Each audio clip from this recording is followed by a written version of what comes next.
નમસ્કાર મિત્રો.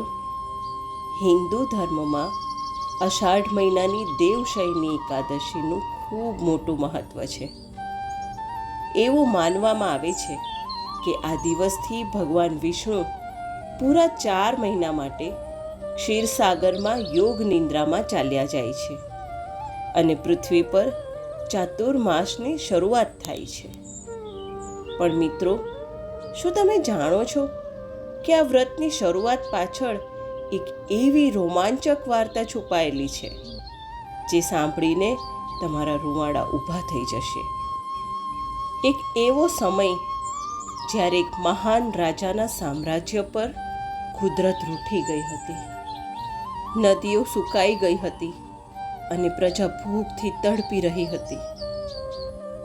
આવો જાણીએ દેવશયની 11ની એ ચમત્કારિક પૌરાણિક કથા.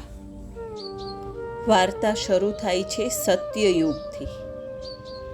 એ સમયે માંધાતા નામના એક પ્રતાપી ચક્રવર્તી રાજા રાજ કરતા હતા.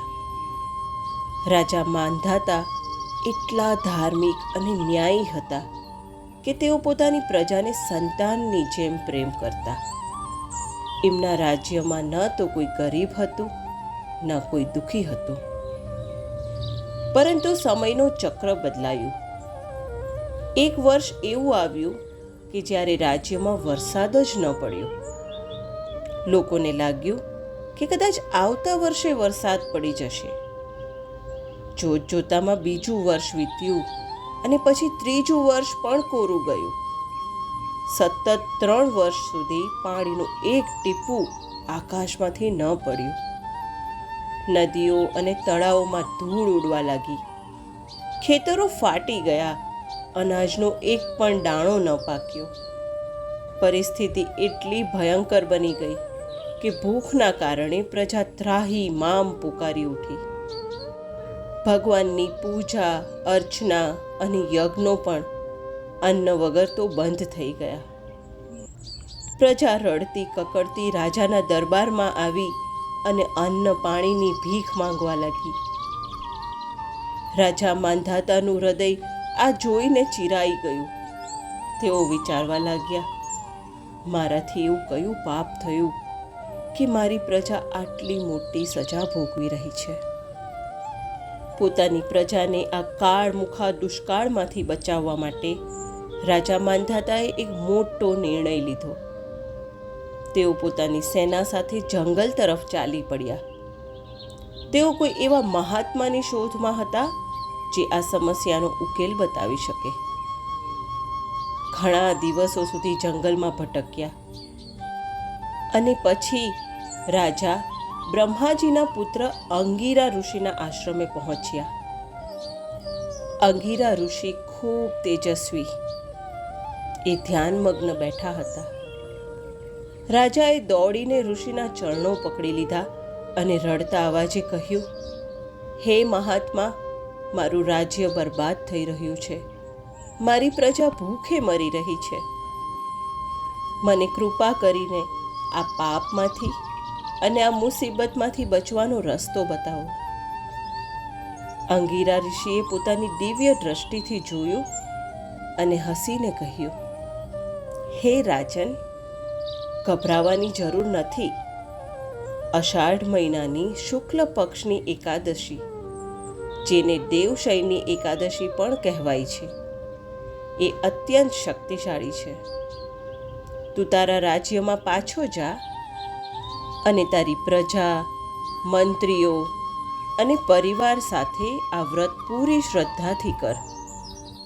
દેવશયની એકાદશીના આ વ્રતના પ્રભાવથી ભગવાન વિષ્ણુ પ્રસન્ન થશે અને તારા રાજ્યમાં ફરી ખુશાલી આવશે. ઋષિની વાત સાંભળીને રાજાના જીવમાં જીવ આવ્યો. તેઓ તરત જ રાજ્યમાં પાછા ફર્યા.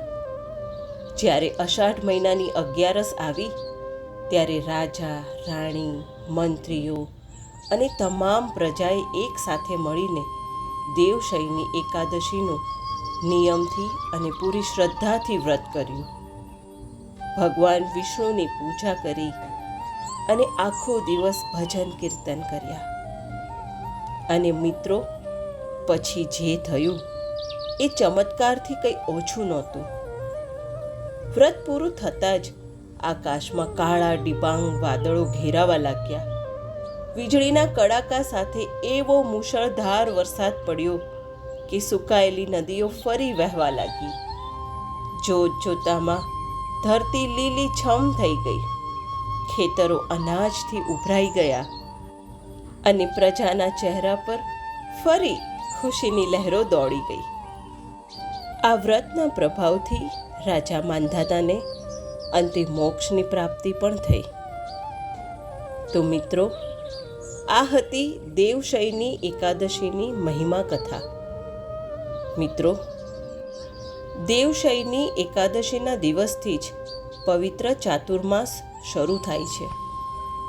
એવી માન્યતા છે કે આ દિવસે ભગવાન વિષ્ણુ બલિ રાજાના પાતાળ લોકમાં નિવાસ કરવા જાય છે. બીજા સ્વરૂપે ક્ષીરસાગરમાં શેષનાગની શૈયા પર આગામી 4 મહિના સુધી ભગવાન વિષ્ણુ યોગ નિંદ્રામાં લીન થાય છે.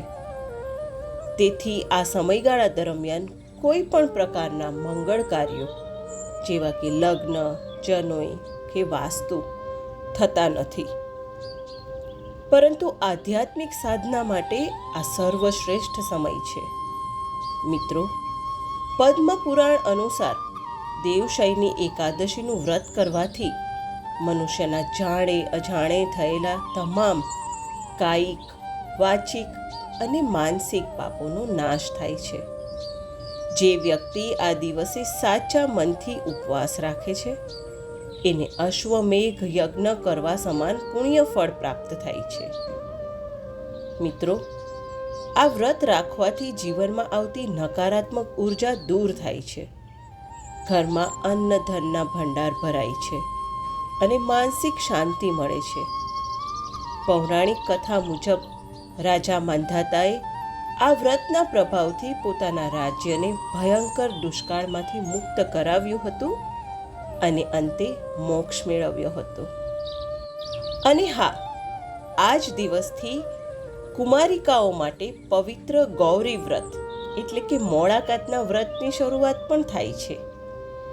કુંવારી દીકરીઓ અલુણા એટલે કે મીઠા વગરના વ્રત રાખીને માતા પાર્વતીની પૂજા કરે છે. તો મિત્રો, આ હતી દેવશયની એકાદશીની કથા અને એનો મહિમા. જો તમને આ કથા અને મહિમા ગમ્યા હોય તો આ વિડીયોને લાઈક કરજો. કમેન્ટમાં જય શ્રી કૃષ્ણ જરૂરથી લખજો. આ વિડીયોને તમારા પરિવારમાં શેર કરજો. અને હા મિત્રો, આ ચેનલને સબસ્ક્રાઈબ કરવાનું ભૂલતા નહીં. ધન્યવાદ. જય શ્રી કૃષ્ણ.